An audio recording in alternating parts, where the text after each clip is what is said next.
Right, so here we are. It's episode 6 of UK-BC Lockdown. Today we've got UK legend Rob Pruett and a UK OG Scott Eckersley.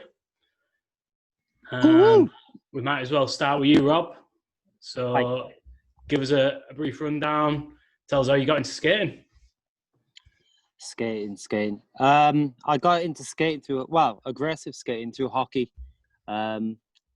We used to skate in the street all the time. And then someone came with a pole, and then we just took our middle wheels out and started skating that way. But the main one was I went down to my local Barry skate park just on the outskirts of Cardiff, and saw Rich Taylor skating with a cast on. And then he just did like this gap to topsoil on something. Even to this day, it was horrific skate park back then. It's not the one you see these days, the nap. Yeah. He just grinded it. He just did a topsoil. But for me, like with a cast on, I was like, fucking hell, what a legend. And then we got talking. And then, from there on, then I just said, right, I fucked the hockey in a sense. And then just got into aggressive. So how long ago was that then? What sort of age were you at then? Jesus. I think the aggressive side, I think it was I was about 11, I think. A long time ago. Nice. Yeah. When did you start riding horses? Horses, well. Cowboy Pruett. There you go. I would say it started off with the Shetland pony, and then I moved up to bigger things. Nice. So, like it. Still too riding sheep. Scott? Yeah. What about you, Scott? Talk to us. My first experience was around about 1994. Right. Long time ago. Yeah, proper. And there was a lad around the corner from me that had got a pair of rollerblade, and they were just like some recce skates, and he kept on zooming around the block and stuff like that. So I was like, oh yeah, that looks well good. It was kind of around the time where, you know, like you was getting that 1995 kind of boom, like 94, 95, where like skating was kind of like really coming out and everybody was into it. So CDS Detroit grind plates and that, right? Yes, all that. So I kind of got myself a pair of skates. I blagged my mum for ages, and she went down to I think it was like, what was it? Was that All Sports or some shit like that, or was it JJB Sports? Maybe, I don't know. But like she got me a pair of skates from there, and then we started doing. Do you ever remember like roller discos? Yeah.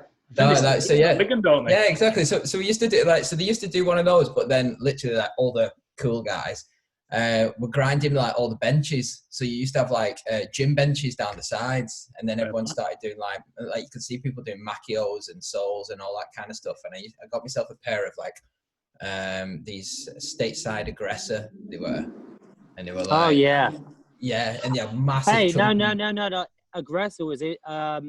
It wasn't stateside because they were just called inline vertex and inline aggressive. Was it inline? Which one was it? Or was it just stateside aggressive? I can't remember. There was stateside reaction. Reaction, that's the one. And they had the worst metal grind plates ever. Not a special metal. It was just straight down the building site kind of metal where it just didn't slide on anything. But at the time, I felt like I was invincible. I had these skates. They had massive, square, chunky, like sole plates on the side. It was like literally bits of fucking square plastic that had just been glued onto the side. I think Jason Odie used to ride for them.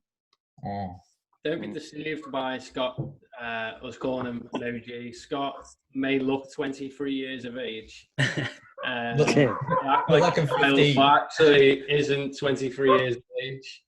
No, I'm 20. No, I'm good upbringing. A little bit older. Easy paper round, yeah. You ain't have to deliver 3 a week. 36 now. There you go. So, Rob, you touched on watching Rob Taylor as you were growing up. Rich Taylor, as you were growing up. Is there anyone else that was like key influences for you? Who were your sort of go-to pros when you were watching skating growing up? So they were obviously Rich Taylor. Josh Petty. I literally I was like a fanboy with him the other day. He was on Jason at Adriani's podcast, and we got chatting after that and stuff. And yeah, he was a legend then. He's still a legend now. He's just a bit more tattooed. Ever since I think it was VG. No, it was either Day of the Rope or VG7 Mediocrity.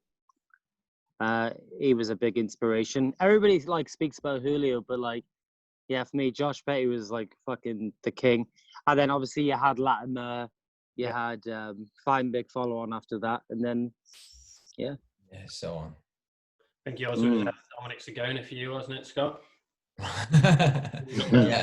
Mate, Sagona's a legend. The t-shirt of the shoulder. Exactly. I did that shit as well. Like honestly. Do you know what? I always remember that thing that you always used to do, for, where he'd like snake his feet. Yeah. Oh, mate, I remember trying that and fucking decking it so bad. The amount of times that I chin rails and stuff just trying to be like Sagona. I swear you still do that leg movement now. Yeah. That's just ingrained into it still does this leg movement. Just a while we're on the thing of Sagona, literally there's literally one person since Sagona who can abstract 5 like him, and that's Michael Dawson. So shout out to Dawson. He's got snaky legs on lock. Yeah, I tell you what, there was a guy that I used to skate with years ago back in Preston at the grind called Cinny, and he was like he loved Sagona, and he was like he used to do all that and like used to do the abstract 5s, pulling the legs right up and crossed over. Oh mate, absolutely. Did you say Cinny? Yeah, Cinny. I just wanted to clarify that because I don't want Richard Simister, who gets called Simmy, getting a hard on. You know all right. No. Shout out to Cinny. Like he probably won't even see this. Like he moved to China years ago, so it's. Yeah, but you can hit this up on Facebook though, can't he? Yeah, sure, for sure.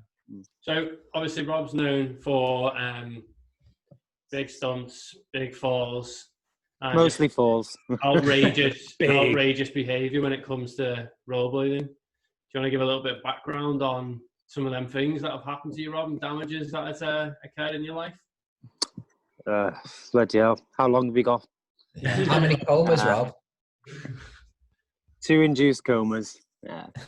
I've never broke my ankles or my legs or anything like that though. Like it was always everything else.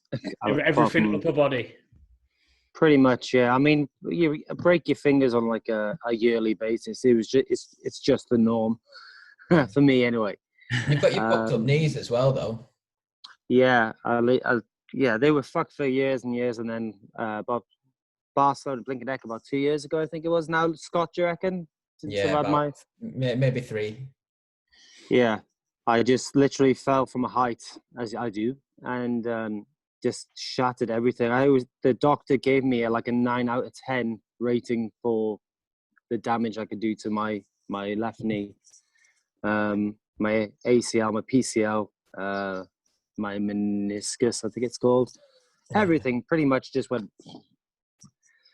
And I think that was the one. You're a bit of a wreck. Yeah, because that was the one that kept me out for 6 months before I could start, just recreationally skating around. Yeah. So that's the one that hit me hard. And I think obviously my skating now is obviously quietened down in how I approach things. So I think that might have had a knock-on effect. Either that or I'm just a little bitch now. There was the fact that there was your elbows as well. Like your elbows. Yeah. Because did the doctor say about it when you were there? Call them elbows? Swellbow. Yeah. Permanent swellbow. Yeah. But like I said to you guys before, the doctor told me there was no point getting anything done with them because the actual tissue had built up around them was actually protecting them. So plod on basically, and then when you finish skating, whenever that is, then maybe look at it. But well, there you go. That's advice for people who are watching it. So if you're really into your skating, smash your elbows in up so you get enough calcium deposits that you've got natural arm pads. 3 elbow pads. Yeah, exactly. It's a painful transition, but yeah, continue. After all the accidents and the head injuries, you received a bit of a shit news, didn't you, with the whole blood on the brain? What do you mean now? Sorry. So what did the doctor say? The last head injury you had, the bad one, where kind of you've took a step back now. What was the actual prognosis? What did the doctor say to you? Well, I had fluid on the brain, but that's not the one that really like knocked me back. To be honest, like, you know, I fell on my head like when I broke my hand in Brentworks. That was going back even a bit further, and yeah, I just got a new helmet basically. But it was I think it's just the knee.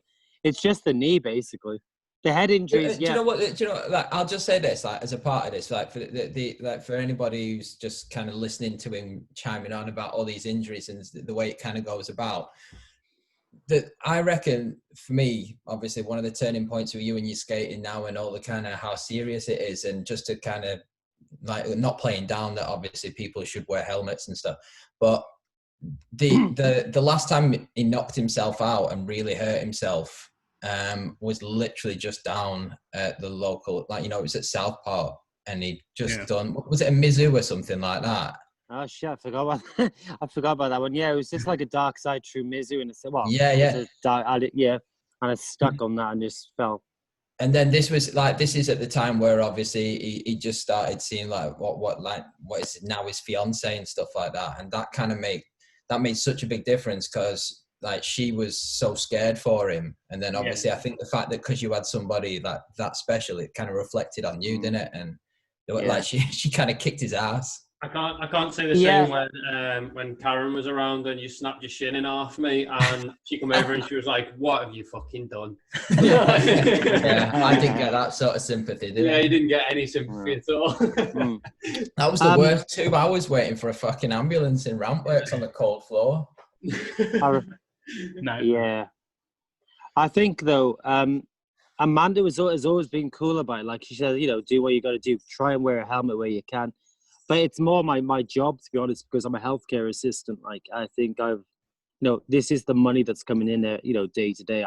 If I break something, I can't work, you know? Yeah. So I think that's the same. You've made that decision to take a step back because adult life takes priority now. In a way, consciously maybe, but at the same time, I don't know. I just find myself putting guards up that I never knew I would do, because I always said, you know what, fuck it, like, you know, you only live once and stuff, you know? But every time at the beginning, Amanda pushed you.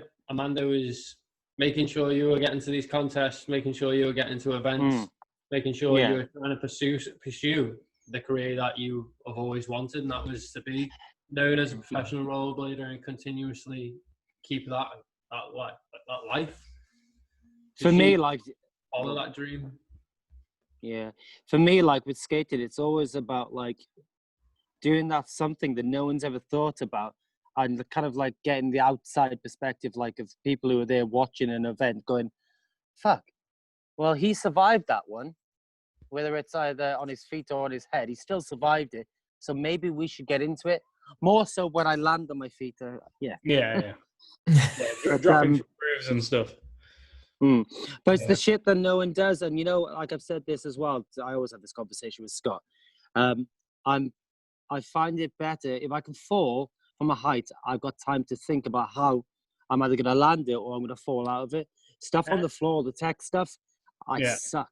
You say that. I've got videos on my phone of you jumping off girders into Rampworks drop-ins and slipping sideways and smashing your face off the floor. You haven't got much time to be thinking about what you're going to do, Rob.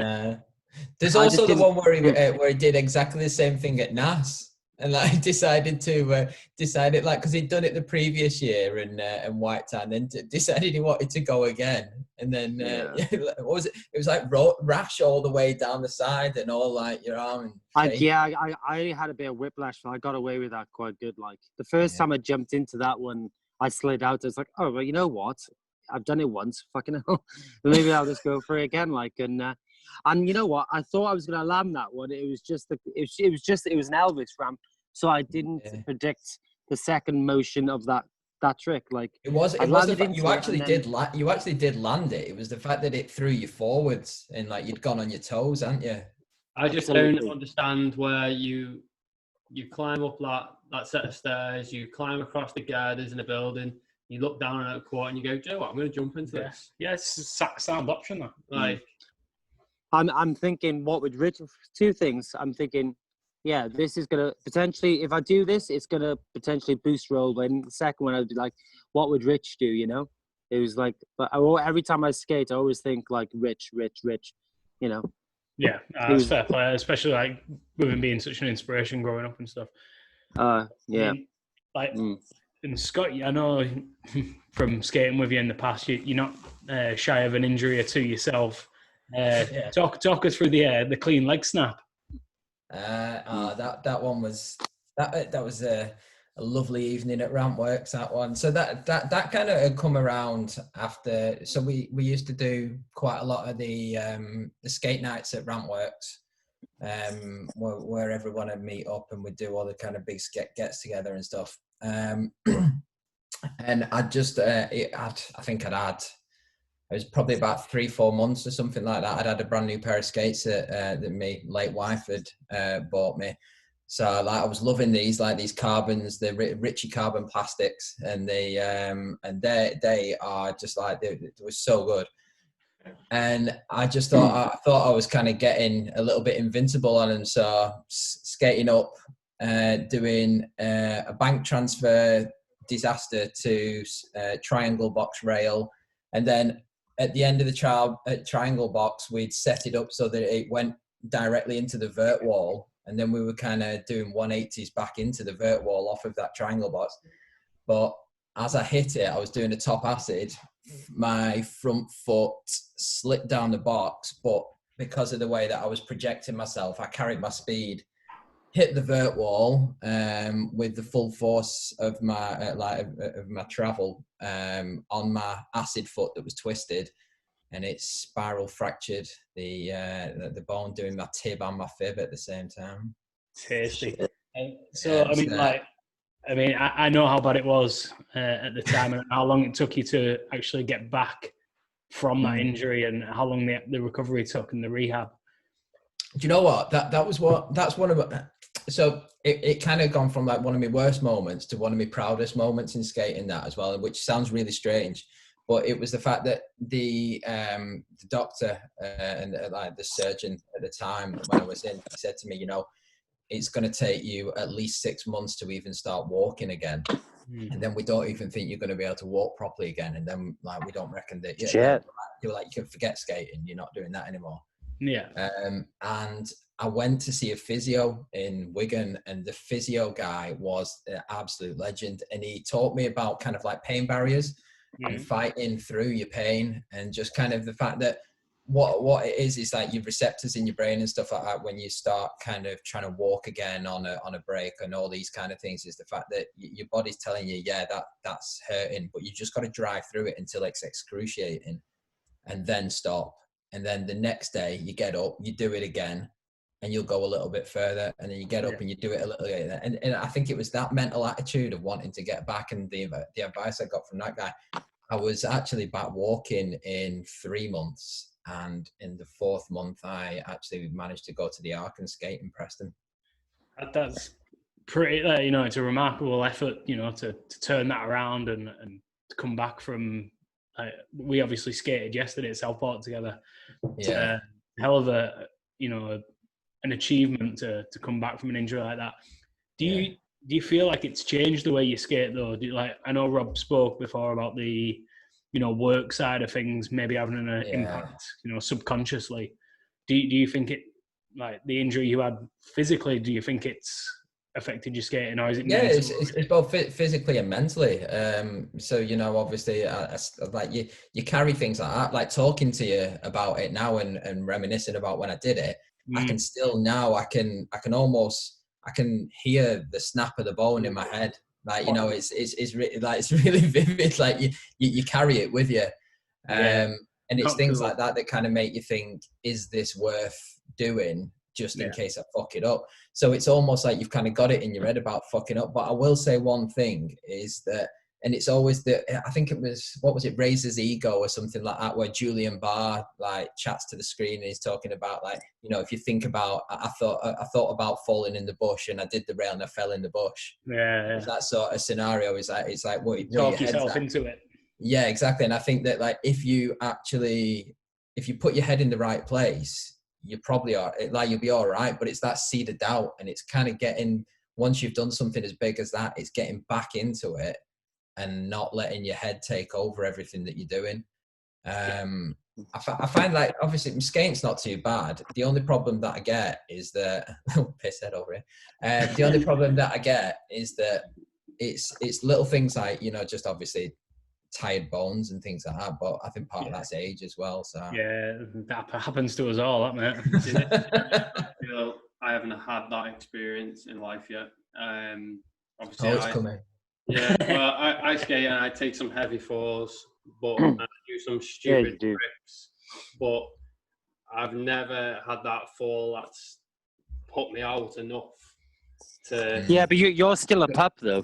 Do you know what though? I think the one thing that you got to remember with stuff like this is that it's almost like your passion for skating brings you back. So even if you were to go out tomorrow, do the worst fall of your life, you're too heavily invested in it. You know, like all of us were a community.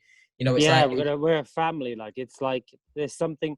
You know, a lot of us. You know, I know you've seen a bit, but I've seen a bit of the world now because of this. I don't even know where I'd be without skating. Sorry, Scott. Carry on. Sorry. No.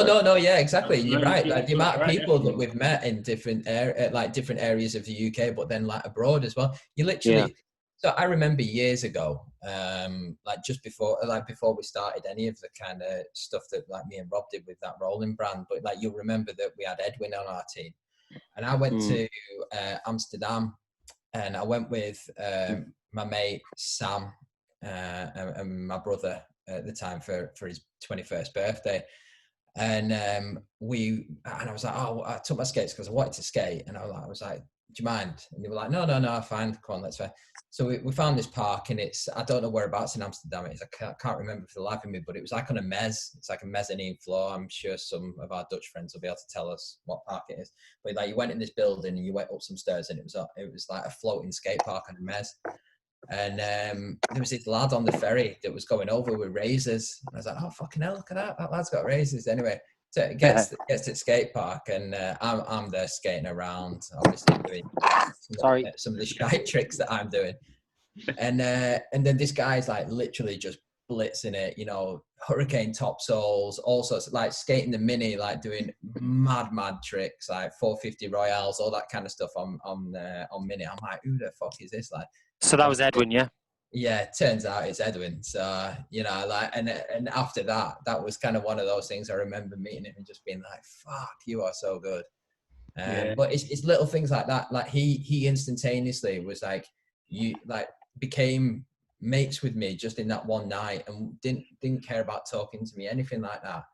And he was like rich, like he was just that happy-go person. Yeah, like, and I find that happens anywhere in the world. So the thing is that back to my point is the fact that, you know, no matter where you go in the world, you will always find that skating will just create a family around you. And I think that's what kind of propels you, no matter what your injuries are, no matter what the problems are. Even if your phone's falling over like Rob's, you know, your family will be there to support you, and that's thanks, man.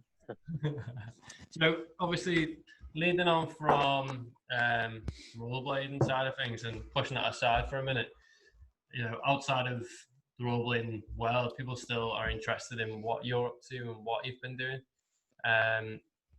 I know, Rob, you're working continuously to try and support people at the moment with the current situation that's happening in the world. Yeah. Which, thank you. God bless. Nice one. Appreciated. But how are you finding that, Rob? You know, it must be mentally draining and tiring for yourself. It is, but the main thing is I'm privileged. I get to work with the elderly, and these are the people that have been through, the First World War, the Second World War, fucking even Vietnam, you know. So these people have suffered. These people have done things that potentially they didn't want to do, and like these people are amazing people. Like I could never work with the general public because on the whole they're arseholes. They don't actually appreciate what they've got. Whereas these people, like, you know, they're just lovely. Yeah, you get your times where one of them wants to kick your head in, but most of the time, like, you learn things and you take in what, you know, good values of these people. So yeah, they've probably all got the same type of attitude as what my nan's got. My nan's literally just like, oh, I'm gonna go out and do my shopping. I'm gonna go here. This bag, I fucking live through the war. Fuck it, I'm old. Who cares? I'm gonna do what I want. I'm fucking 90 years of age. I understand you've lived your life. Do what you want. Like, I'm not gonna stop you from doing that. Scott, yo, come on, Rob, carry on, man. So no, I didn't want to. It's just obviously I've been working through this COVID. I got COVID. It's just a crazy time. Like, you know, Amanda got COVID. His son got COVID. But fucking hell, I'm sure I've got one life left. Like, you know, it's just You keep riding strong, mate. You keep riding strong. You've had more than a cat. It's like you've got to think with stuff like that. It's big respect to everyone who's doing it because, like, my missus, she's a special officer. She's a legend. She is. Yeah, and she does that voluntarily. Down now. I don't want She does that voluntarily. Like, she's out tonight. She's accrued like nearly 100 hours this month. Just volunteering. She don't get paid, and that you know, and that's to kind of go and make sure that people aren't breaching the peace and stuff, and like adhering to like COVID and stuff like that. I know people like get pissed I imagine she's taking in quite a bit of abuse then at this time, because there are British people out there that are just like, oh, fuck you, I'm going to do what I want, go away, I'm having this barbecue with almost 700 friends. It's, do you know what it is? It's mainly just the people that kind of feel that it's within their rights to be able to just do whatever they want, and this whole kind of, you know, this whole mentality of just, you know, it's my life, I'll do what I want, and rather than thinking about kind of like the greater good and everybody else and stuff like that. So it's a little bit irritating, but, and you know, she gets a few kicks out of it. You know, she's saying that obviously it's fun when you're going in and you're screaming at people and getting her like, you know, police. Yeah, it's a time she has a place. Get down on the floor. No, it's not that bad. I've made that sound like it's an action movie. It's not as good as that. Leading on to your life, Scott. You're where do you want to start? Completely different type of world when it comes to outer skating, which is the cooking side of the world. Yeah, well, there's also, it's like, because quite a lot of people don't like that'll know me through skating and things. And I think it's kind of as with anything, you kind of get down knowing somebody, and then sometimes you realize you don't know somebody because you skate with them and you're like, oh my god, I know that person inside out. But then you kind of think, actually, what do they do for a job, and what do you do for this, and what do you do that? So to be fair, like this whole idea was around, was getting people on. So you see people on UKBC share stuff, and you know, you see people share edits and clips, and you chat to people left, right and centre, but you don't know a thing about them outside of probably what skates they wear and how they dress. You know what I mean? Well, this is it. Yeah. Well, like normally, like I don't dress like I just do when I skate. Like I've got to be a bit more business because I'm an art director for. Yeah, but you love to dress to impress. Let's be honest. Yeah. So, like, same with your dancing. It's the guy in the cowboy hat. Do you know what the thing is with that though? My face. It's funny because you've got like a job that's kind of like deemed as like, oh look at that, that's a bit of a fancy role or something like that, and then obviously you're off skating and things and doing what have you with that like it's almost different worlds completely. Yeah, exactly. I almost feel as though there's a bit of a stigma attached. Yeah, like, you know that. And I've been really guilty of it in the past, like within the work environment, you know, getting a bit embarrassed to tell people that he was a skater boy. Yeah. Well, the thing is, you always get that normal thing, like you get someone singing Avril Lavigne to you, and then the thing is, once you've told them that you skate, they all turn around to you like, well, you'll say you rollerblade, and then they all turn around and like, oh, you've been skateboarding this weekend. Yeah. You've been bombing down the front in your lycra. Yeah. Can you do a backflip? Yeah.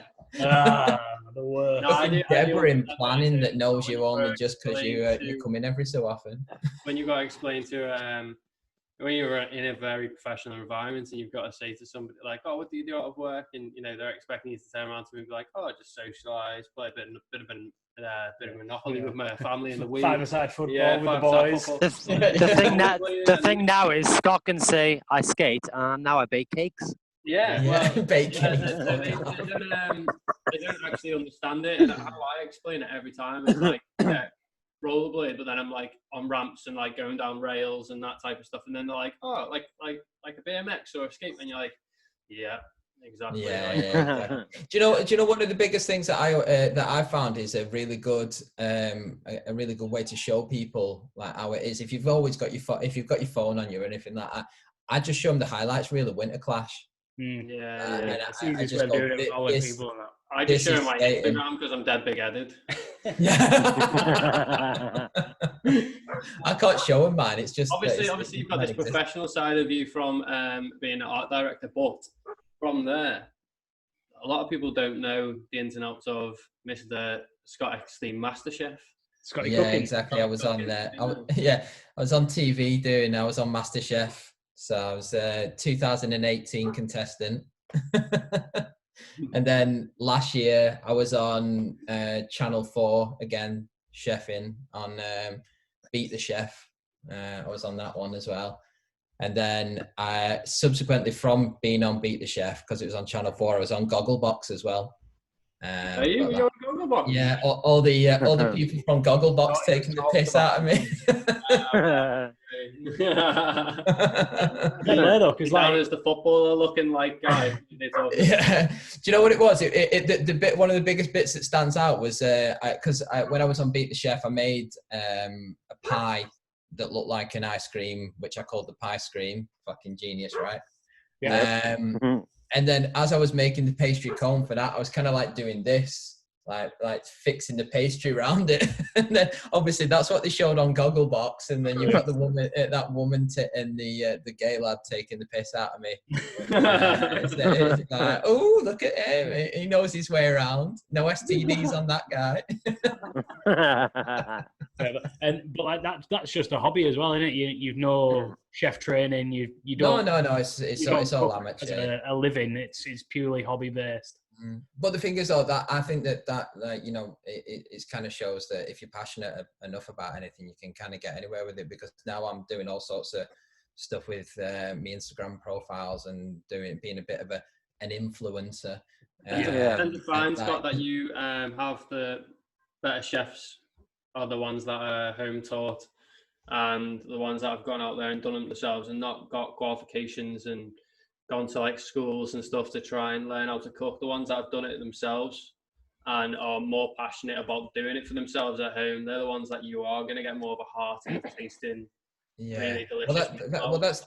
That's the key thing that you just said there. It's passion, mate. If there's anything that you've got passion for, I'll say this, 1,000 times to anyone: just be passionate about what you want to do, and then just do it to its fullest. There are no boundaries so long as you just have the passion for it.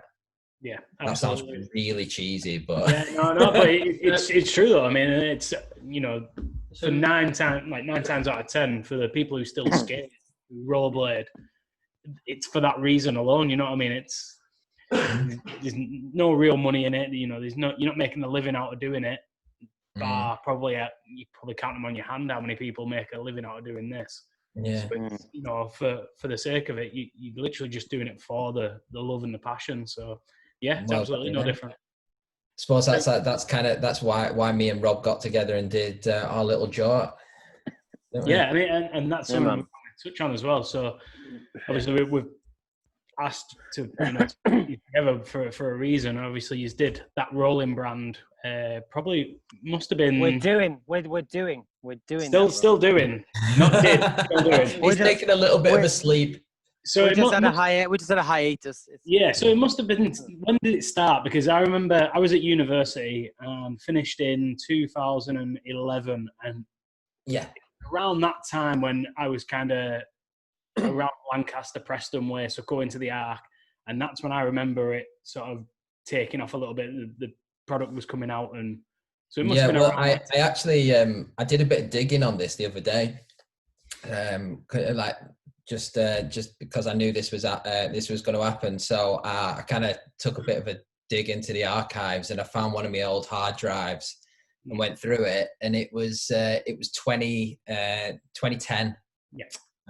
Was when we kind of first started it, and we launched it on New Year's of 2010.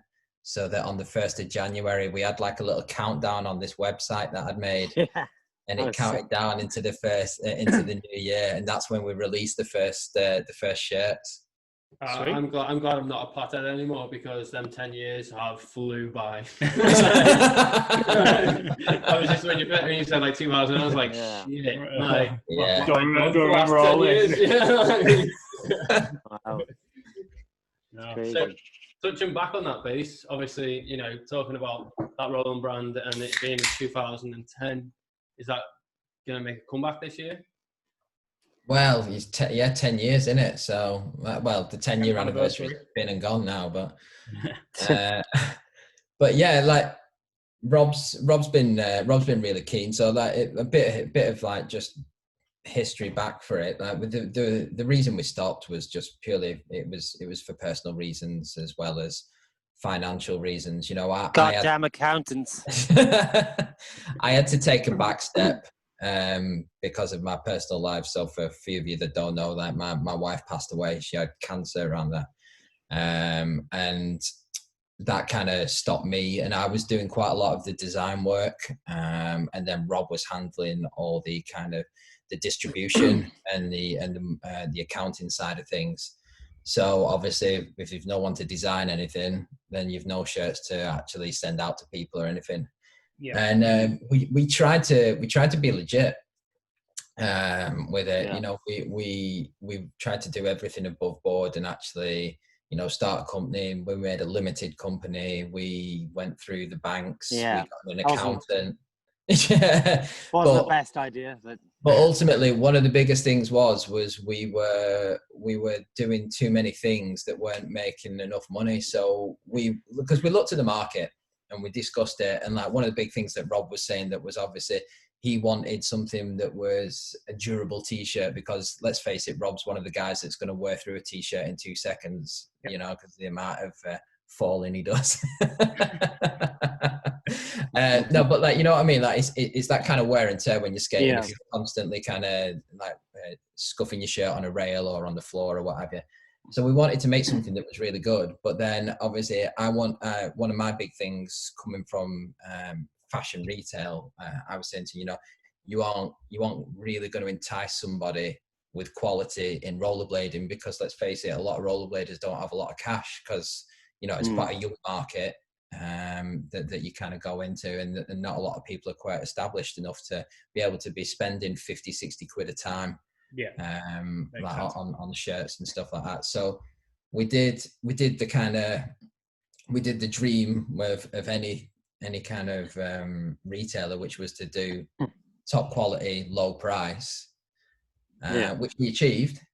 But unfortunately, that meant that there wasn't much return on it. So we just, every time we needed to sell every single t-shirt, every single jumper, every single zip hoodie or something, because we needed to make the money to be able to do the next round again.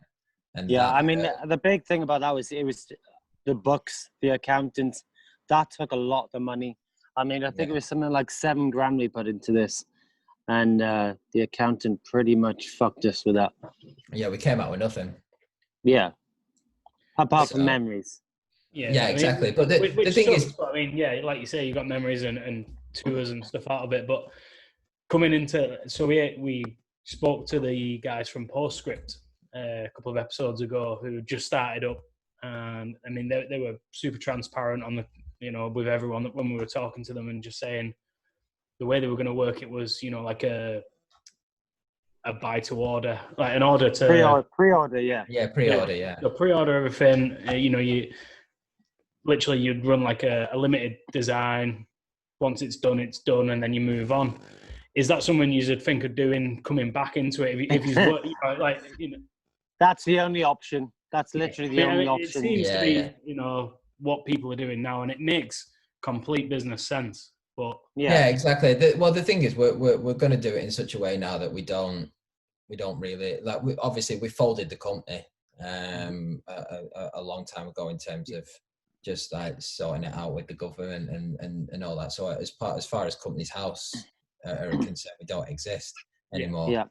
However, if we can actually legally sell shirts again without having to bring a company back by just doing it on demand. So, because then the thing is, what you're doing is you're just basically saying to somebody, do you fancy getting a t-shirt? And then they kind of just coin their own money to it. It's not, we don't really get anything out of it, which is like, we never really did it for the We profit. never wanted to. No. We just wanted to see skaters feel comfortable in what they do and what they wear. That's what it was. Yeah. So the thing is, it's like, and I think that, I don't know whether that was one of the things that hurt us, like from years ago, was the fact that we were so cheap. I don't know whether people thought it was a cheap brand because we were actually doing a really good price. Sometimes I feel as though maybe we're cheating ourselves out of a little bit more cash because we cut ourselves quite low, but we were trying to be, pocket friendly. Yeah. I was always in the mindset, like, I don't want to bump them prices because I don't want to appear greedy. Like, I just want people to enjoy what we put out and then do the next. And hey, if we do make a bit on the side, then we put it back into rolling. That was $7,000 I put in and I lost. But I think now is probably we just went around it the wrong way. Prices don't seem to matter these days to rollerbladers. If you can happily go out and spend £160 on a pair of Intuition liners and then buy some famous wheels to go along with it and some Kaiser elements for your new fifth elements. Yeah, and a wizard frame. That's an interesting way of looking at it, because like you got to think, as the sport's progressed, the age of the sport has progressed. If that makes sense, there are. I think it depends how rich your mother is. Yeah, that's the thing. This is the thing. It's not about mums and dads paying the bills. Everyone's kind of moved with the sport, and you probably average a skater. Do you know what? 5 to 35, isn't it? So it's I think your target audience is the biggest part of that. Is the fact that you are, let's face it, quite a lot of the people that started in the 90s are like, they're in their 30s now, if not the late 20s.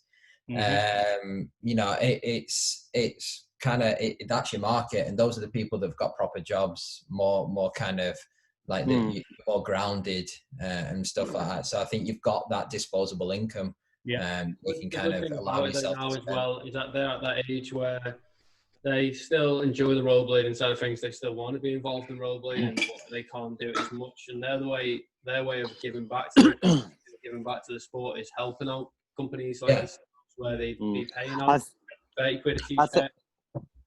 I'd say one good thing about this COVID is that obviously it's obvious now. There's so many people putting skates back on. There's skiers that have started skating because of the off season. You can't go up and absolutely. It was saying the other day when it's 300% up. I spoke with Matt Dearden, Jenna Downing's husband. He used to run the Rampworks warehouse and the websites and travel the world pretty much, getting distributors and connections through Rampworks for sales. And he said over the last couple of months since the COVID virus, sales have gone up 300%. Yeah, which is crazy. It's incredible. And this is a prime sort of time. And this is another thing with like UKBC. I was speaking when Lewis came on and had a chat with us as well. He was saying the number of people looking to join a group, looking to, even if it's just getting back into rec skating, watch the Mighty Ducks in to be part of something, and you just want to put some skates on and you just go and slam down the streets. It's one of them. That's your time. This is your peak sort of time to be hitting that. People are actually doing things still in rollerblading. I think it's quite good as well though, because you'll find that your audience changes a little bit. So that the one thing that I will say is that I think as a community we get a little bit too kind of bogged down in the whole history and underground. Let's stay underground. You've not been in it since the start. Who the fuck are you? That kind of mentality.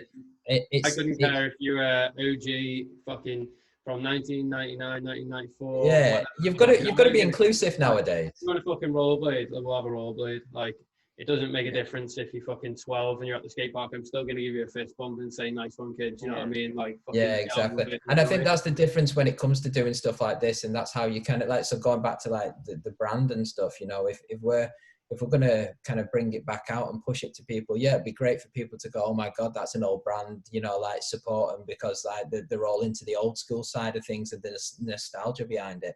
But, you know, it's great for somebody who's emerging and kind of go like just getting into it and going, oh yeah, that's really cool. I like rollers, I like rollerblading clothing and all that kind of stuff. And they getting it from that. So, well, it only takes these guys who are buying like 120 mil.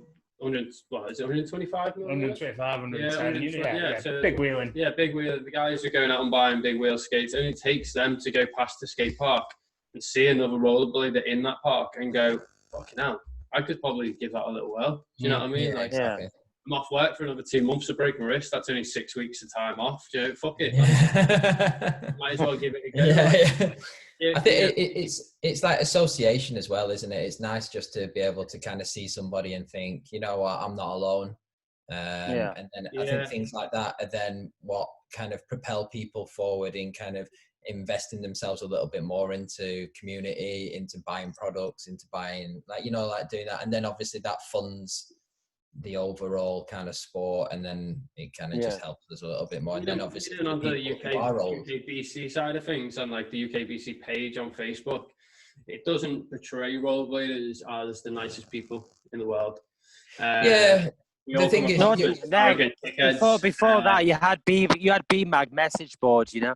That's always been the roller news comments. There are a lot of people on there. Hey Scott, do you remember Mass Crew? Yeah. That's what I'm saying. There's a lot of people who've got back on that and gone, like, fucking hell, why is he being an arsehole? Like, why is he being like, what's this about? Why are you doing that? And it's just, that's, I think, how I've grew up and the way I grew up, especially around the people I grew up around rollerblading, that is the way it's always been.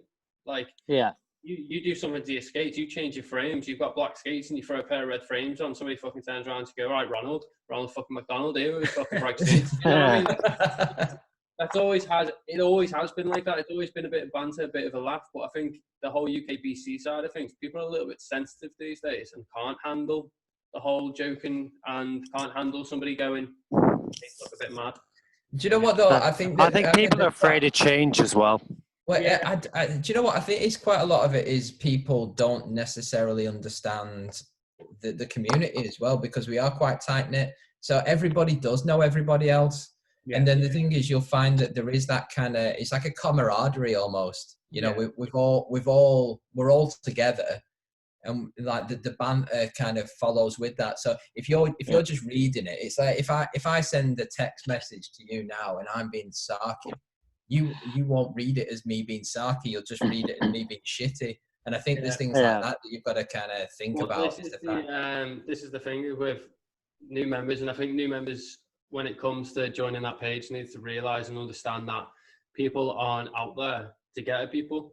We are that much of a tight community where it shouldn't be so serious all the time. And that's a good point. We're just joking. It's just about joking. Yeah, I mean, a lot of the time, it's banter in it. You know, it's the old sportman's like, oh, it's banter. But it's like, if you look at that Blade Hate page, like 90% of the people on there just love it because it's just jokes. Like, if you don't take it seriously, then it's prime entertainment, and that it's brilliant. Thing comes off, it rubs off onto the UKBC. And like you say, new members, it's not a dig at new members at all. It's just to make them aware that, you know, if you've made it through half an hour, 45 minutes of us talking, and you're actually listening to this, then it's not a dig at you. It's just to make you aware that it's just a laugh.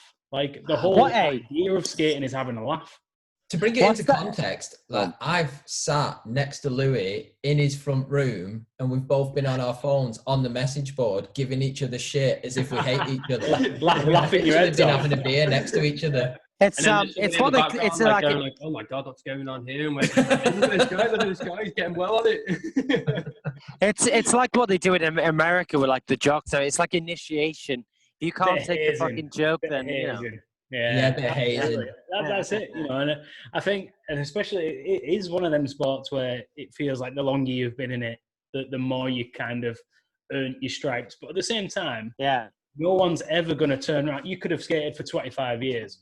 No one's ever going to turn around to someone who's skated 6 months and slag them off, you know, and think, what's this dickhead doing? Because everyone's been there. Everyone's done that 6 month stint. Everyone's done that first year. In your stripes, boy. You know, when you're grinding curbs, it doesn't make a difference. So long as you're having fun, having a great time on your skates, what does it matter? One thing I will say, though, to people on there and people who are just getting into aggressive blading and they're putting out posts on Facebook, UKBC, oh, how can I soul grind? How can I Mizzou? How can I do this? I can't lock it very well. Please, please, please learn to flow around the skate park. Learn to get comfortable on your rollerblades. Learn to do like a 360, a 180, cab spins, the rest of it. Get comfortable before you start throwing yourself at obstacles, because you're just going to injure yourself quickly and you're going to be out of the rollerblading scene before you even know it.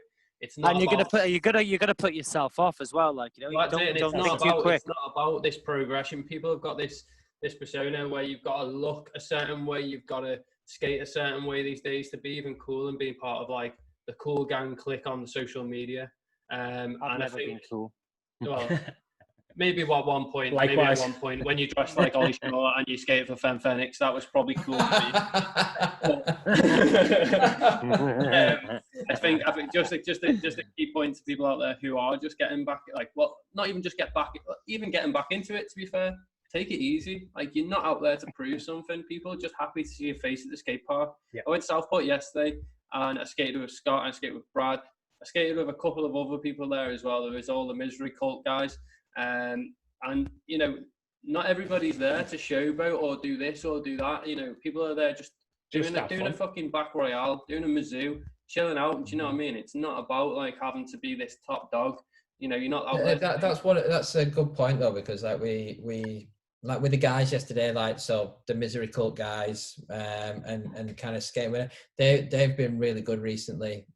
Like with me, because like, I've been moving around. I was up Preston way, and then I'm kind of down Liverpool way. So I've always kind of known them guys, but started like, you know, we started bonding a lot closer and skating a lot more. But it is through the skating, and you know, I find that sometimes I kind of think to myself, God, I'm not as good as some of these guys when you see them kind of throwing the stuff around, but it's not about that. It's about just flowing your own flow and just kind of doing your own thing. So long as you're doing a trick and you're enjoying yourself, you know, they will always support me, you know, all the time. They're always like, yeah, that's well good, love this. Because you kind of learn everyone's ability. Why does he mention it to you every time when we skate together? Like, why does he say about me every time we skate together about this?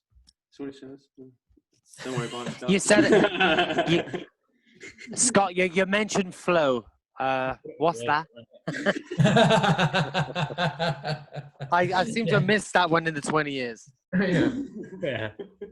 Yours is just hit it direct and then fly around and then just see if you can not fall over. Like what you said, the Shaw brothers, they're good. They're good. Like, the pair of them are really good. And one of them yesterday, I think it was Ben, possibly. The guy who's in the military. Is that Ben or is that? Yeah, that's Ben. Yeah. Yeah. So the Shaw brothers, Ben has been in the military for a while, and he's always had a keen eye and always been into skating very, very much, to the point where like his brother were competing competitions and he was doing really well. And he put him on yesterday, and you know, he was getting to the point where he was just like, oh, I've had enough. I'm just not fucking landing anything. And I turned around to him, I was just like, just chill. Like, do some tricks, but just chill. You're not here to fucking like to get it all back again. It's, you know, this whole point of rushing things is where you're gonna fucking hurt yourself. But you know what though, we had a bit of a like, we have our little chat thing on WhatsApp or no, Messenger, and later on that night, you know, he was buzzing. And like, you know, I am so glad that I did this. We need to do this more often and get this more out. And you know, and I think that's what it's about, isn't it? It's that kind of. But it's also, after me speaking to him, I don't know if you noticed yesterday, he started to land tricks and he started to do switch ups and stuff that he used to do. And it's not because in his mind, he probably put them on and went, I've got this background life of what people know me to be as a skater. and I've got to kind of show that I can still do that. Yeah, you got to take that pressure off yourself. Where everybody in the rollerblading world isn't like that. Like, I've got without sounding like a big head, I've got tricks, but then some days I'll go to the skate park and I can't even fucking do a topsoul. But I don't come away from it and be like, oh fucking hell, Brad's gonna think I'm shit. Do you know what I mean? Like, that's not the attitude. There's always that time when we play skate though, Lou, and you go home crying. I do a back talk and you can't do a back talk because you've never fucking been hate back talks. Like, I hate them. Like, I have been trying to do them lately, but they're just fast slides. Like, if anyone's playing Lou at skate, back talks, anything that involves a talk, negatives. Yeah, negative and a back talk. If you don't do them, good luck to you. Unless your name is Robert Dalton. Do not play rollerblade with Robert Dalton.